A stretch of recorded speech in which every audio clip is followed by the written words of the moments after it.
pleasant good evening and welcome to SAT TV's Channel 9 Evening News. I am your presenter, Anisha Charles. Thank you for joining us. Among the major developments, Thomas later says we need a people's budget.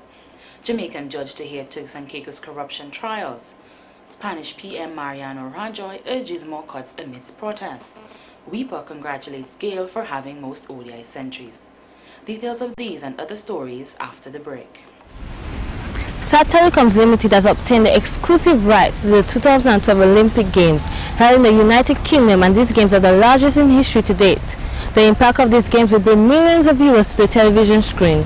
SAT Telecommunications is a supporter of the Olympics, and in extension, we support the sportsmen and the women of Dominica. Join hands with SAT Telecommunications Ltd and support our sportsmanship. Gold sponsorships at $20,000, silver at $10,000, and bronze at $5,000.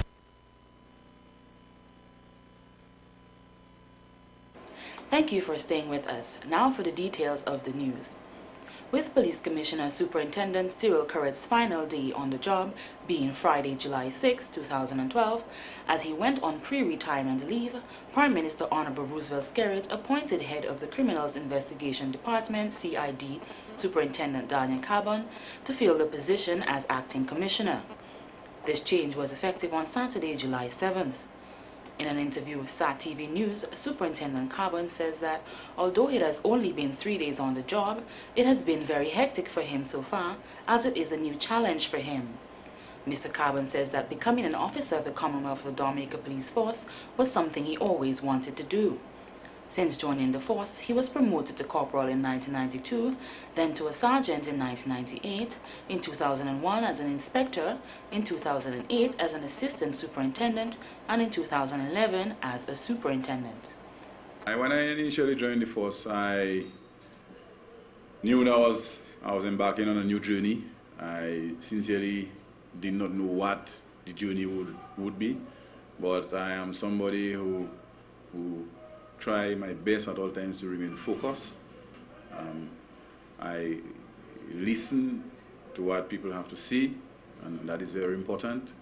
I accepted the doctrine and the indoctrination and the instructions that were given to me, and do my best at all times, because I sincerely believe that I'm a conscientious worker. I believe in hard work. He reminisced on the times growing up as a young boy in the community of Vegas in the mid-70s and early 80s, when seeing the police officers, which they called the squad, during their routine patrols was very impressive to him. Mr. Carbon added that his vision for the police force is to restore the strong reputation it had once before, as the public's perception of the force is not at the point it should be, and there is room for improvement. That is the vision that I have, that the police force will function professionally at all times. It's not a matter of, oh, when it's carnival we perform with a high degree of diligence and devotion, and then 3-4 weeks down the road we fall asleep or relax.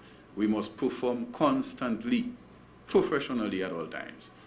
And that is what I would like to see.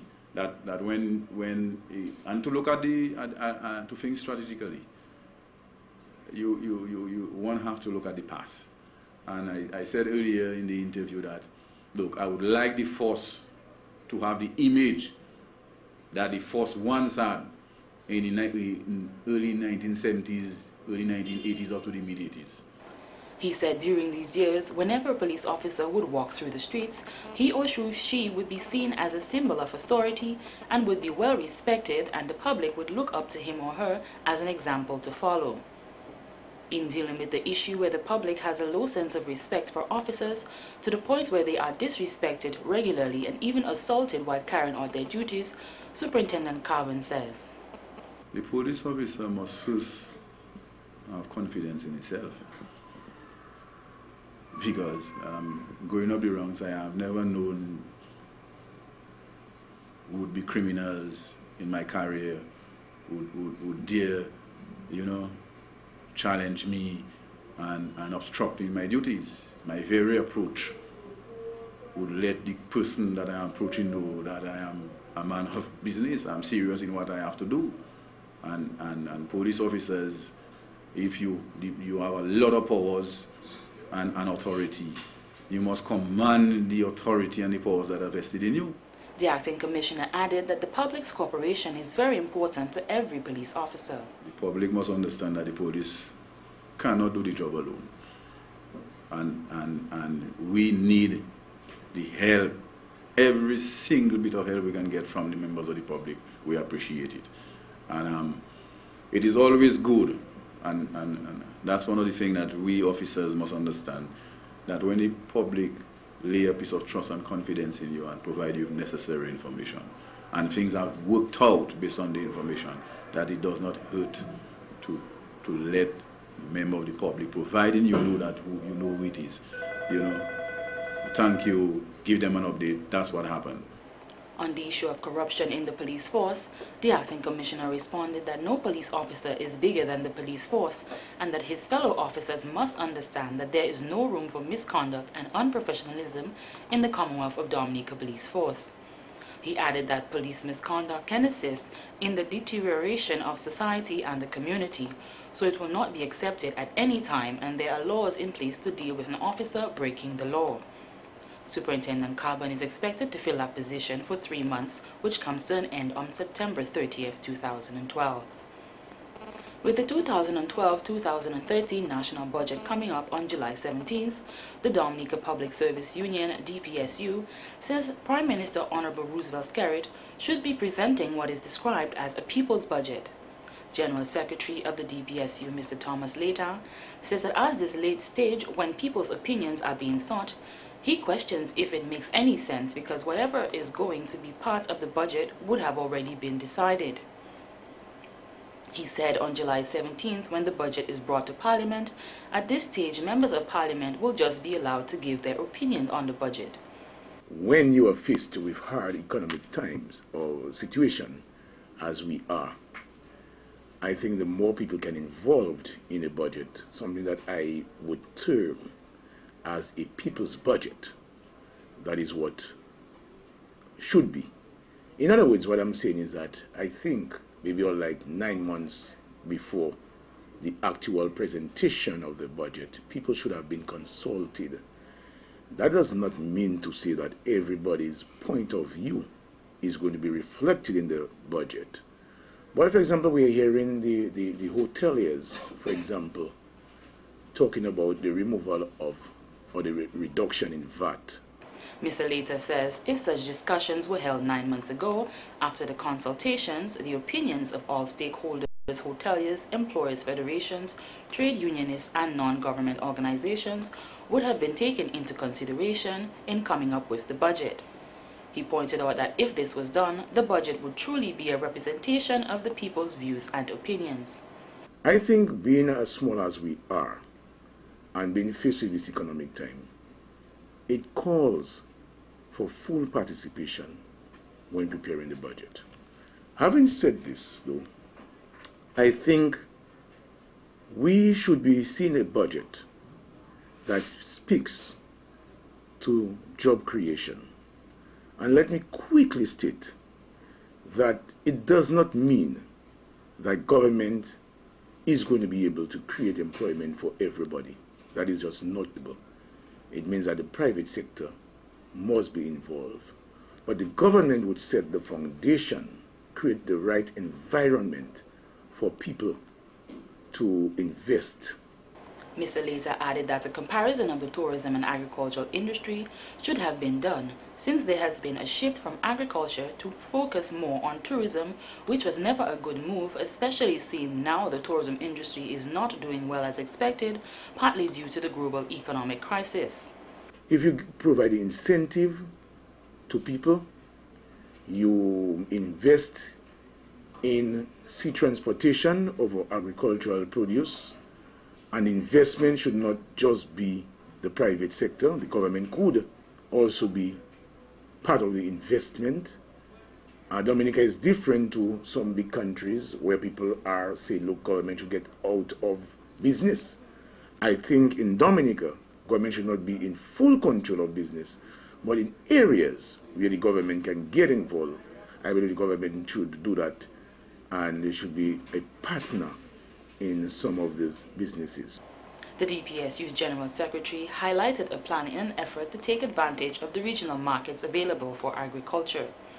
Why, for example, that this country cannot move, let's say, to Antigua. We go to Antigua, we go to St. Martin, we go to the U.S. Virgin Islands, where we have very large number of Dominicans residing.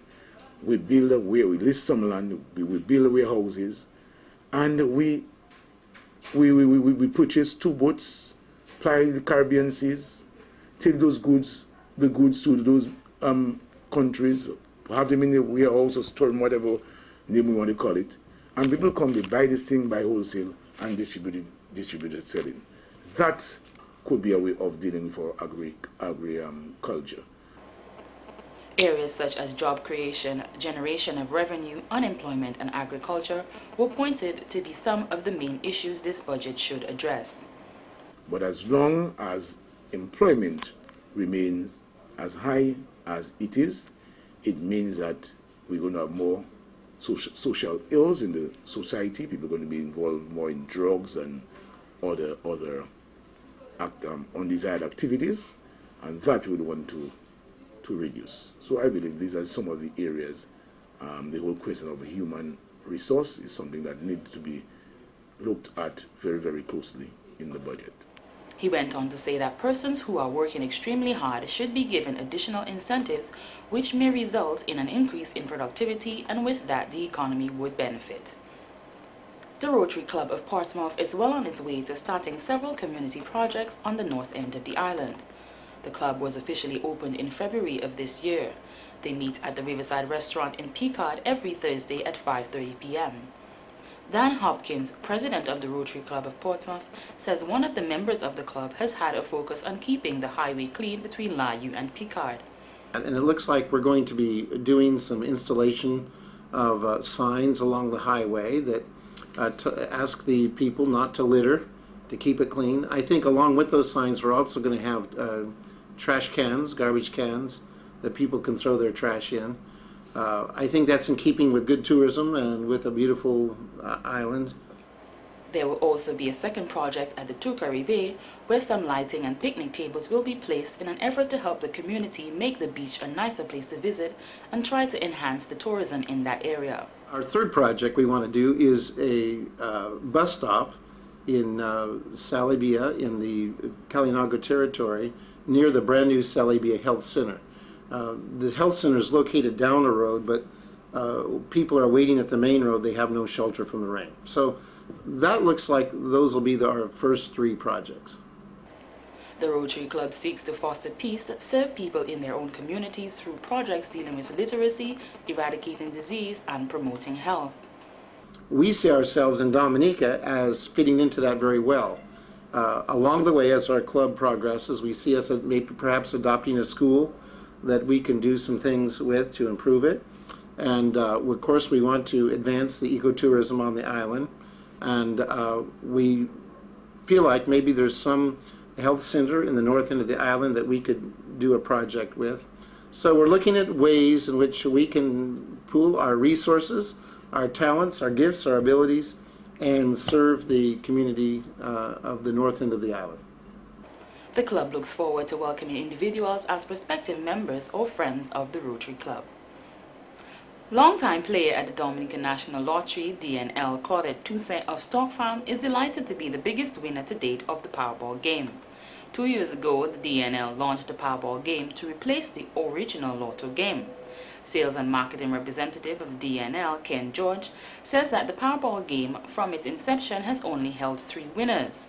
The playing public seems to be very skeptical as to whether they should play the Powerball game. And we at the National Lottery continue to preach the good faith that you have to play the game in order that you can win a big prize. We saw in December of 2010, we had Mr. Cadet winning some $55,000. That was the first jackpot winner of the Powerball game. We saw in February 2011, Bernard Gordon, a young man, won himself some $12,066 from the Powerball game. And in May of that same year, 2011, Teresa Fontaine, she won herself some $13,743 from the same Powerball game. It has been an entire year since a new winner has emerged from the Powerball game. Miss Claudette Toussaint is a constant player of the game and has won herself $116,171. I can tell you to date, the Dominica National Lottery has made significant contribution towards the economy of Dominica. To those of you who may be playing and you figure out that you are not a constant winner and so you feel a little despondent, we at the National Lottery encourage you to play. Not only we have winners such as Claudette winning $116,000, we also have winners such as Kelvin Coupel, who won in the Daily 3 game, the most popular game, some $12,280 last week. As of today, the DNL has paid out $250,469 for the month of July. Claudette Toussaint, winner of the jackpot, says that from the day the lottery office opened its doors, she has been playing. The morning I came in there and my security next side there told me, "Are you customer throwing my tickets? Make sure I don't throw my tickets," because on a couple of occasions I threw tickets I won and I came back and got it in the garbage. So the morning he told me, "Somebody win the Powerball. You know you like to throw your tickets, I hope it's you." Just so, and then I watched, I fell down, he held me, and then I called him and tell him to watch the ticket for me, and that was it. She's encouraging people to play every day because there is a prize to be won. And in court tonight, one young man learned a valuable lesson to stay away from drugs after he was caught with an illegal one. Mr. Alan Sever of Wallhouse, who appeared before Magistrate Ozzie Lewis on Tuesday, July 10th, was charged with possession of cannabis, which he pled guilty to. According to the facts of the case read by Police Prosecutor Inspector Innocent Toussaint on Friday, July 6, the Police Task Force Department was on mobile patrol in the community of Wallhouse. At 8:15 p.m., the officer was passing through an area where they noticed 3 men sitting on a wall. While passing, an officer noticed the defendant throw a clear plastic bag over the wall, which raised their suspicion. The officer approached Mr. Sever and informed him of what he noticed, and then conducted a search in the area below the wall, where he found the clear plastic bag with what looked like cannabis. When questioned about the finding, Mr. Sever said, and I quote, "Officer, the weed that in that is not good weed," end quote. He was then cautioned of the offense and arrested. His lawyer, Don Yearwood Stewart, in mitigation, argued that her client was a first-time offender and he cooperated with the police and pled guilty to not waste the court's time. She also added her client got the weed from someone, which was to be used to relieve some stress that he was going through. His attorney also pointed out to the magistrate that since being arrested on Friday, July 6th, her client was held in custody for a long time before any charge was made against him, which was like being punished already for having such a small quantity of cannabis. It was only 14 grams for personal use and not for sale. Mr. Sever was fined $250 to be paid no later than August 15, 2012, or in default spent 3 weeks in prison. Before leaving the court, Magistrate Ozzie Lewis told the young man, and I quote, "Take this experience as a lesson learned and do not get involved in drugs anymore," end quote. This has been the local segment of the news. Coming up next, regional highlights. Support local. Support SAT Telecommunications Ltd, the people's choice. Join hands with us. Come and sign up for your digital TV connection today. We got the sharpest, cleanest, brightest digital TV connection. No antiquated analog service, only pure digital and many new packages.